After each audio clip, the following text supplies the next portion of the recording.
Theme parks are freaking amazing, we can all agree on that, right? The beautiful atmosphere, the music that plays, which can either be really cool and liminal, or whatever's on the top 10 on the freaking billboards. The exclusive merch, the rides, the roller coasters, the freaking mascots, oh my god, I love the mascot costumes, okay? And overall, the amazing memories you can make with them, either with your friends or your family, or even your special one. Point is, theme parks are great, whether they be the Disneylands, the Universal Studios, the Six Flags, the Cedar Fair, or that random local park you have. Theme parks are just straight up magical, never failing to give you an unforgettable experience.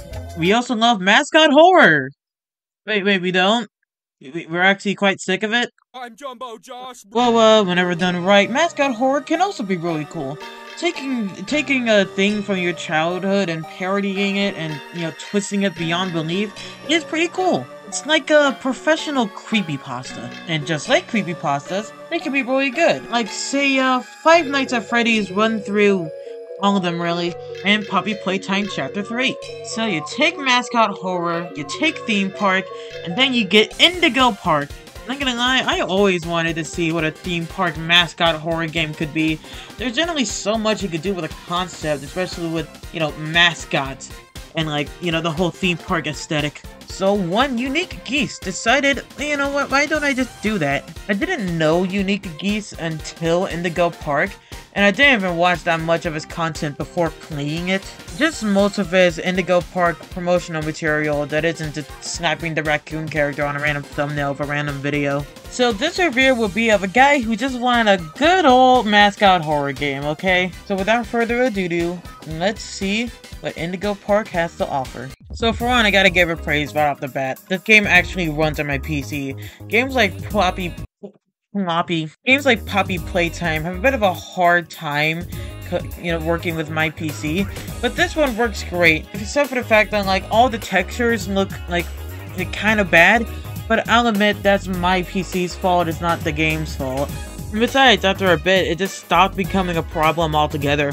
Also, the soundtrack just goes insane. Like, it's not top 10 gaming soundtracks or whatever, but god dang, it does not need to go as hard as it does. Especially the little song at the very end of the game just brought a huge smile to my face. Also, another detail I really liked is the fact that Molly McCall is labeled as Mom's favorite. I just really like that detail, especially since this was a theme park. Yeah, my mom's favorite probably would be Molly McCall. So already from the beginning of the game, you got good vibes from me. There's also Rampy Raccoon, your lovable AI guide for this tour. He's that one character that every mascot horror game has now, who's just like unequivocally a good guy. He just wants to help. And he fulfills that role fine, I guess. I like him. He's cool. He's a homie. You get introduced to him, and then off to the road you go. In which you find the Critter Cuff, which is obviously this game's parody of the Magic Band.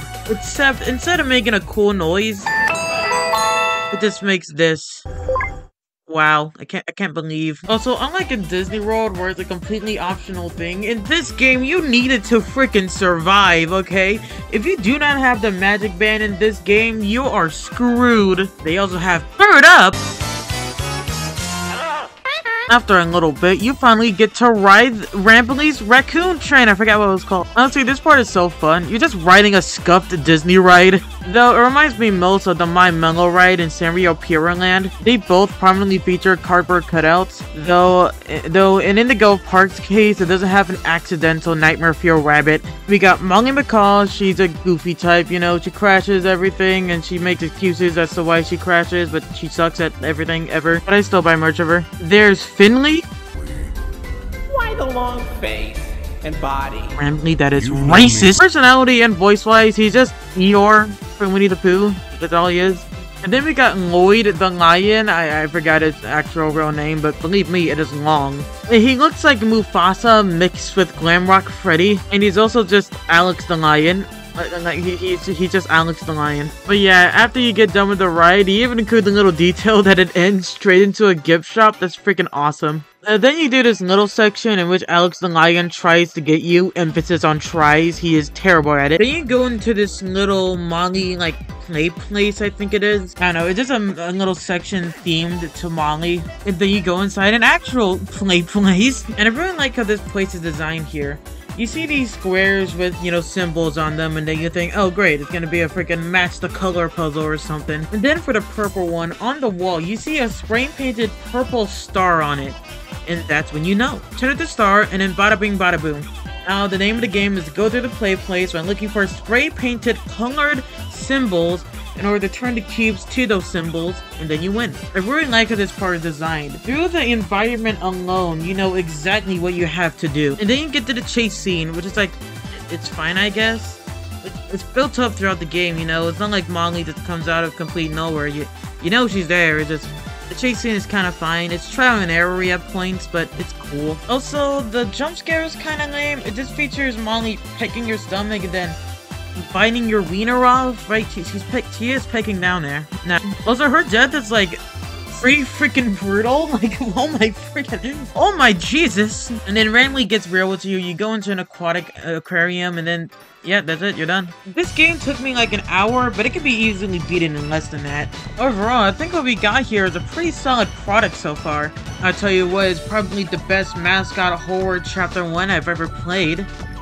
Which really isn't saying much, considering all of them are just like half a hallway and then a chase. And honestly, other than having more than that, you can just see the passion put into this. I'll tell you what, I'm definitely back in that freaking Chapter 2 Kickstarter. And honestly, for being the YouTuber's first game, it's pretty freaking good. So yeah, definitely support the game if you can. And with that, I